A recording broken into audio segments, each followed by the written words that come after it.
نور کی زد میں براہ راست آنا اور نور کو نور کے ذریعے سے دیکھنا، ان دونوں میں بہت فرق ہے۔ جون کے ہاف میں جبکہ سورج زمین کے یا ہمارے ریجن ہے اس میں سب سے قریب ہوتا ہے، اس لیے تو دن بھی لمبے ہوتے ہیں اور تمازت بھی زیادہ ہوتی ہے، اس کی حدت زیادہ ہوتی ہے۔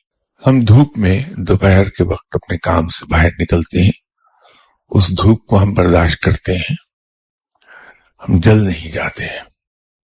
لیکن اگر ہم اسی دھوپ کے جس کو ہم اتنے کمفرٹیبلی برداشت کر رہے ہیں اس کے منبع کی طرف براہ راست دیکھیں تو ہماری بینائی جاتی رہے گی، آنکھیں ڈیمیج ہو جائیں گی ہماری۔ جو اولیاء کرام کشف کے ذریعے مشاہدہ کرتے ہیں تو ان کی ایگزامپل وہی ہے جو میں نے سورج اور دھوپ کی آپ کو دی، کہ وہ روحانی طور پر اس کا کرتے ہیں، ان کا فزیکل کانٹیکٹ نہیں ہوتا اس میں۔ اگر فزیکل کانٹیکٹ ہو تو وہ بھی مذہب ہو جائیں گے۔